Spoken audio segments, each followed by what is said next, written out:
कि हमारे कितने बीमार गिरे। मुझे लगता है उनका यह प्रश्न हमारी राष्ट्रीय जनभावनाओं का सही से प्रतिनिधित्व नहीं कर रहा है। मुझे लगता है उन्होंने एक बार भी हमसे यह नहीं पूछा कि हमारी सेनाओं ने दुश्मन के कितने विमान मार गिराए।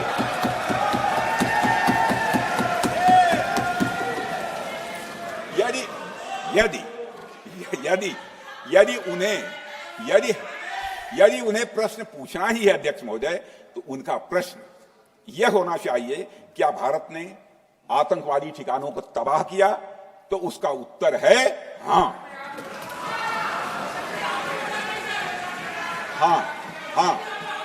मैं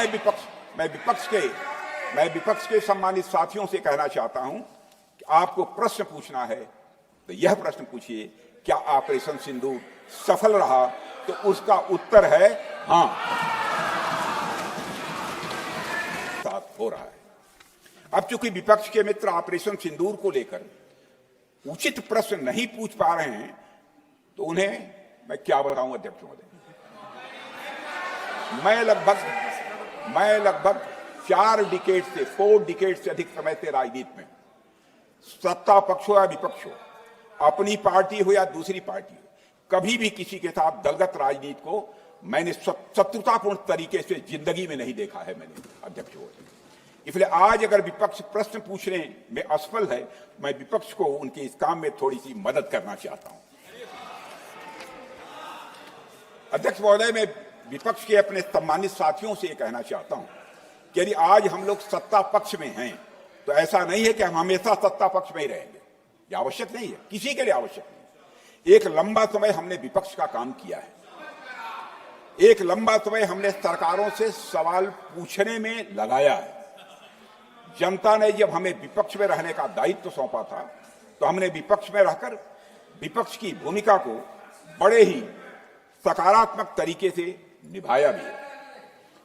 अध्यक्ष महोदय, विपक्ष में रहकर हमने कैसे प्रश्न पूछे, इसके कुछ उदाहरण मैं यहां रखना चाहता हूं। 1962 में अध्यक्ष महोदय, चीन के साथ हुए युद्ध में जब दुखद परिणाम आया, तो हमने उस समय की सरकार से यह पूछे थे, लेकिन वह प्रश्न यह था कि हमारे देश की धरती पर दूसरे देश का कब्जा कैसे हुआ। हमने यह प्रश्न पूछा था कि हमारी सेना और हमारी जनता अपमानित क्यों हुई। हमने यह प्रश्न पूछा था कि बड़ी संख्या में हमारे सैनिक हताहत कैसे हुए। हमने यह प्रश्न नहीं पूछा कि हमारे टैंक, हमारी मशीनें, हमारी बंदूकें क्यों ध्वस्त हो गई। यह प्रश्न हम लोगों ने नहीं पूछा। मशीनों और तोपों की चिंता न करके अध्यक्ष महोदय, हमने देश की टेरिटरी की चिंता की, हमने देश के सैनिकों की। इसी तरह 71 के युद्ध में, 71 के युद्ध में जब हमने पाकिस्तान को सबक सिखाया, मैं उस समय की सरकार को मैं बधाई देना चाहता हूं। हमने अपने राजनीतिक और सैन्य नेतृत्व की प्रशंसा की। हमने ये नहीं देखा कि किस दल की सरकार है, किस विचारधारा की सरकार है, इसकी चिंता नहीं की कभी। हमारे नेता अटल बिहारी वाजपेयी ने संसद में खड़े होकर उस समय के नेतृत्व की प्रशंसा की थी। हमने इस बात की खुशी जाहिर कि हमने अपने शत्रु को सबक सिखाया। हमने उस दौरान यह प्रश्न नहीं पूछा कि इस सबक सिखाने के दौरान में भारत के कितने प्लेन्स गिरे, भारत के कितने इक्विपमेंट्स बर्बाद हुए। यह प्रश्न अध्यक्ष महोदय उस समय भी हम लोगों ने नहीं पूछा। अध्यक्ष महोदय, यदि मैं इसे और भी प्रैक्टिकल तरीके से समझाऊं, तो किसी भी परीक्षा के परिणाम में रिजल्ट मैटर करता है। यदि किसी परीक्षा में कोई बच्चा अच्छे मार्क्स लेकर आ रहा है, तो हमारे लिए उसके मार्क्स मैटर करने चाहिए। हमें इस बात का ध्यान नहीं रखना चाहिए कि एग्जाम के दौरान उसकी पेंसिल टूट गई थी या उसकी पेन खो गई।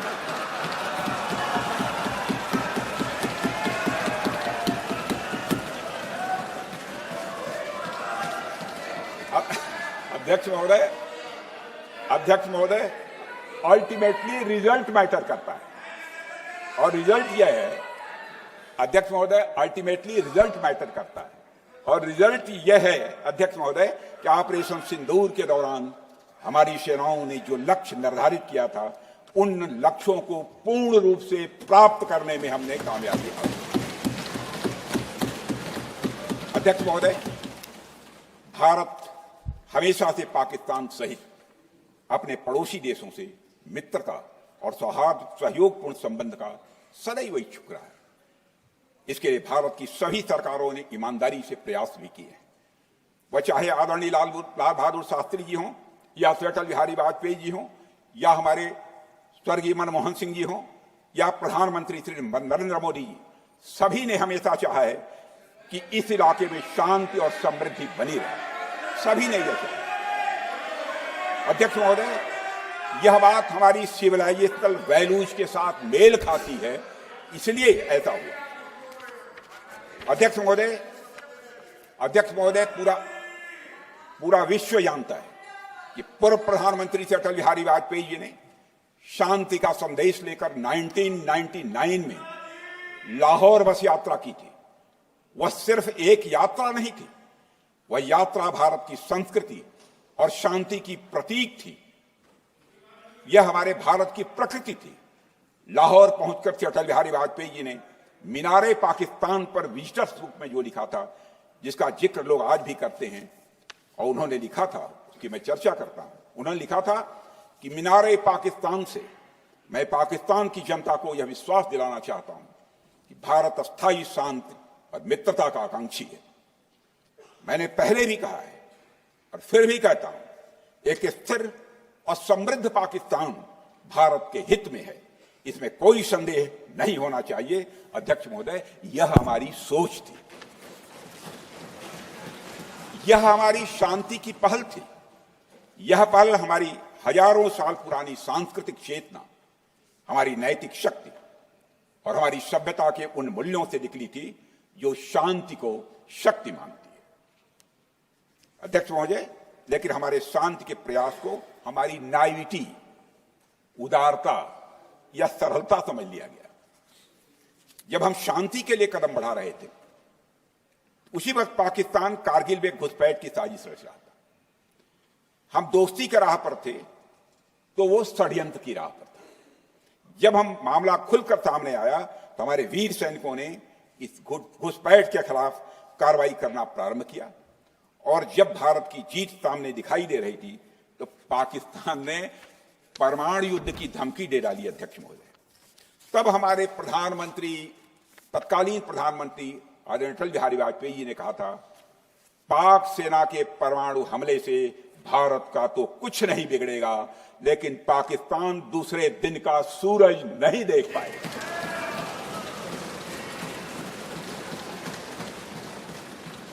यानी अटल जी जो शांति का पैगाम लेकर गए, वही अटल जी शक्ति का भी परिचय देने में तनिक भी नहीं हिचके। यही है भारत। अध्यक्ष महोदय, यह सामर्थ्य का उद्घोष था। यह एक स्पष्ट संदेश था कि भारत शांति चाहता है, लेकिन अगर कोई हमारी संप्रभुता को चुनौती देगा तो उसका जवाब भी उतनी ही दृढ़ता से दिया जाएगा।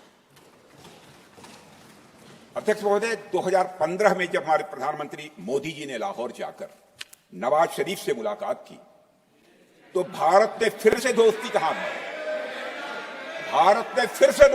बढ़ाया। अध्यक्ष महोदय, हम वाकई में शांति की राह पर चलना चाहते थे, क्योंकि हमारी मूल प्रकृति बुद्ध की है, युद्ध की नहीं है। हमारी सरकार ने भी पाकिस्तान के साथ शांति स्थापित करने के अनेक प्रयत्न किए, लेकिन बाद में हमने 2016 में सर्जिकल स्ट्राइक से, 2019 में बालाकोट में एयर स्ट्राइक से और 2025 के ऑपरेशन सिंदूर से हमने शांति स्थापित करने का दूसरा रास्ता अपनाया है। अध्यक्ष महोदय, अब हमारे प्रधानमंत्री श्री नरेंद्र मोदी जी और हमारी सरकार का स्टैंड बिल्कुल क्लियर है कि टेररिज्म और टॉक्स ये दोनों साथ नहीं चल सकते, क्योंकि सभ्य मुल्कों के बीच बातचीत होती है। अध्यक्ष महोदय, लोकतांत्रिक देशों में बातचीत होती है, पर एक ऐसा देश जिसके वजूद में लोकतंत्र का एक कतरा भी न हो और सिर्फ रिलीजियस फैनेटिसिज्म, टेररिज्म और हेट्रेड अगेंस्ट इंडिया हो, उसके साथ संवाद किसी भी सूरत में नहीं किया जा सकता, क्योंकि टेररिज्म की भाषा जो अध्यक्ष महोदय होती है वह खून, डर और नफरत है, संवाद नहीं। श्री गौरव गोगोई।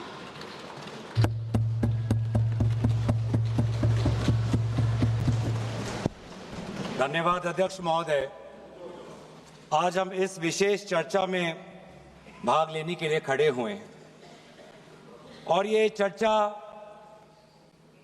इसलिए हो रही है क्योंकि हाल में ही जो युद्ध हुआ वो एक सूचना का युद्ध था। एक प्रकार से हम पड़ोसी देश और दुनिया भर को सच्चाई की सूचना देना चाहते थे और कुछ ऐसे ताकत थे, ऐसी शक्तियां थी जो भ्रम का सूचना सारे देश में, सारे दुनिया में फैला रहे थे। और इसीलिए इस चर्चा का विशेष मांग ये है कि आज सच्चाई सदन में आनी चाहिए, सच्चाई पहलगाम की आनी चाहिए, सच्चाई ऑपरेशन सिंदूर की आनी चाहिए, सच्चाई विदेश नीति की आनी चाहिए। और यही आज हमने सूचना का जो युद्ध की जो बात हम कर रहे हैं वो आज हमने आदरणीय राजनाथ सिंह के भाषण में सुना। बहुत से सूचनाएं दी उन्होंने, बहुत से जानकारी दी, लेकिन रक्षा मंत्री होने के नाते ये नहीं कहा कि पहलगाम में दहशतगर्द कैसे आए, ये नहीं कहा कि बेसारन में जहां पर 1000 लोग जाते हैं, खुशियां मनाते हैं, कैसे 5 दहशतगर्द वहां पर जाकर 26 लोगों की गोलियों से छलनी करते हैं। ये बात, ये सूचना रक्षा मंत्री ने नहीं दी। यही है सूचना का युद्ध कि इतनी जानकारी देते हैं कि कभी कभी सवाल पूछना भी भूल जाते हैं। और आज ये है हमारे विपक्ष का कर्तव्य कि हम सवाल पूछेंगे देश हित में, राष्ट्र हित में। आज देश ये जानना चाहता है कि वो 5 दहशतगर्द कैसे घुसे और उन दहशतगर्दों का भी मकसद था। पाकिस्तान से आए हुए वो दहशतगर्दों का क्या मकसद था? उनका मकसद था कि जम्मू कश्मीर की अर्थव्यवस्था को तनाव करना, विनाश करना। उनका मकसद था कि भारत देश में एक सांप्रदायिक वातावरण का जन्म देना। उनका मकसद यह था कि भारत और पाकिस्तान का एक हाइफिनेशन होना, यह था उनका मकसद। लेकिन सर, मुझे दुख है कि आज राजनाथ सिंह जी ने सैनिकों की बात तो की, लेकिन जो हमारे भारत की जो आवाम है, जो जनता है, जो उन्होंने पाकिस्तान के दहशतगर्दों का पूरी जो मंशा है उस पर उन्होंने पूरा नकारा। और हम एकजुट रहे, हम मुझे भारतीय होने का गर्व है। हमने देखा बेसारन में कि किस प्रकार से जम्मू और कश्मीर के लोगों ने पूरे देश भर से आए हुए जितने भी पर्यटक थे उनकी मदद की। हमने ये देखा कि किस प्रकार से देश भर के जो पर्यटक जो जम्मू कश्मीर में थे उन्होंने अपने जम्मू कश्मीर के भाइयों को धन्यवाद दिया। हमने ये भी देखा कि कैसी एक विधवा हिमांशी नरवाल ने कहा कि मैं नहीं चाहती कि मेरे जो पति जिसको लेके आज राजनीति हो रही है उसके शव पर देश में हिंदू मुसलमान की राजनीति हो, मैं नहीं चाहती। यह है हमारे देश की संस्कृति और यह था मंशा पाकिस्तान का। और मैं ये भी गर्व महसूस करता हूं कि सारे विपक्षी राजनीति दल हम सब एकजुट होकर, राहुल गांधी जी ने एक साफ साफ कहा कि हम सरकार के साथ हैं और सरकार को पाकिस्तान को एक ठोस मजबूत कदम देना ही पड़ेगा। लेकिन देश ये भी जानना चाहता है, वे 26 लोग जो जिनके परिवारों में आज कोई गुजर गया, वे ये भी जानना चाहता है कि 100 दिन गुजर गए और वे 5 दहशतगर्दियों को यह सरकार पकड़ नहीं पाई।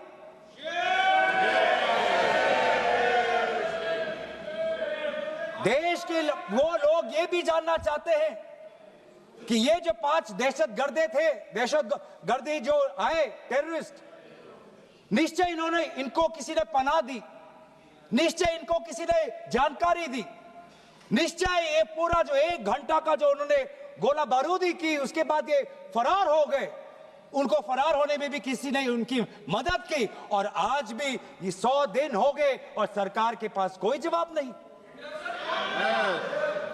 आज आपके पास ड्रोन है, आपके पास पेगासस है, आपके पास सैटेलाइट है, वहां पे सीआरपीएफ है, वहां पे बीएसएफ है, वहां पे सीआईएसएफ है, वहां पे आदरणीय गृह मंत्री कुछ दिन पहले ही गए थे पूरा रिव्यू लेने के लिए, और आप किसी को पकड़ नहीं पाए।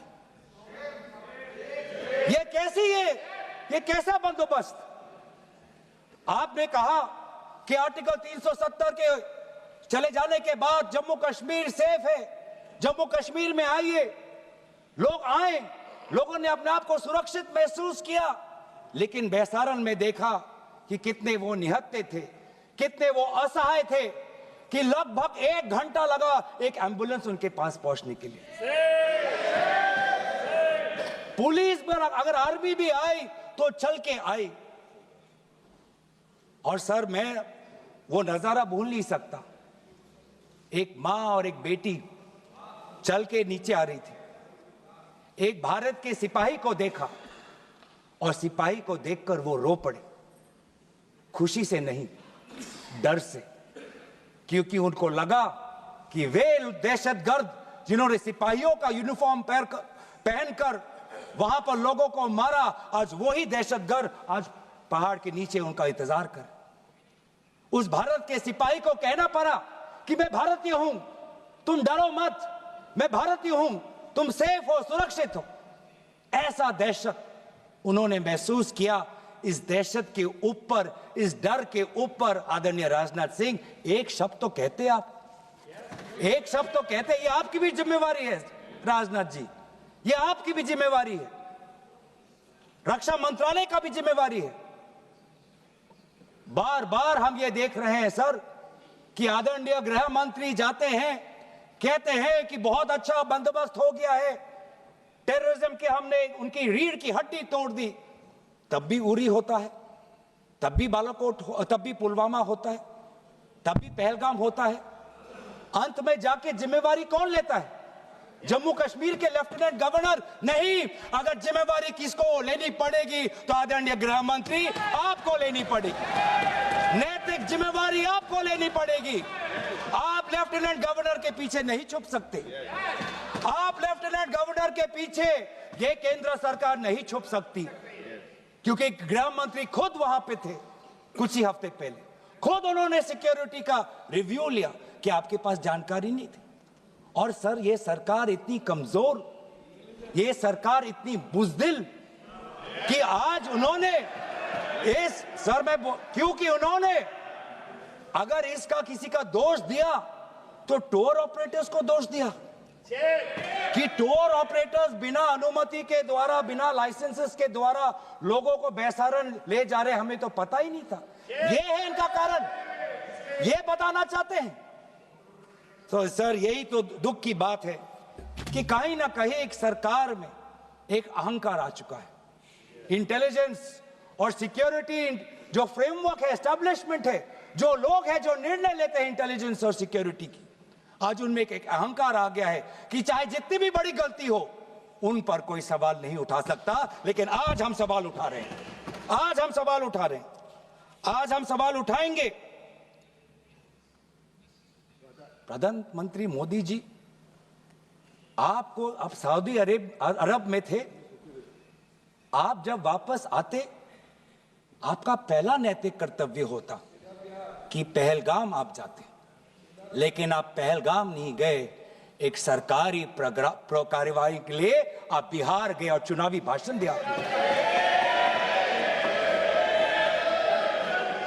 देश के मुखिया सऊदी अरब में थे, पूरा कार्यक्रम उन्हें संपूर्ण किया, वापस आए और वो पहलगाम भी नहीं जा पाए और बिहार में जाके चुनावी भाषण दे रहे हैं। अगर पहलगाम में कोई गया तो हमारा नेता राहुल गांधी गया। अगर पहलगाम में जो लोगों की मृत्यु हुई उनके लिए अगर शहादत की मांग कोई कर रहा है तो हमारा दल का नेता राहुल गांधी कर रहा है।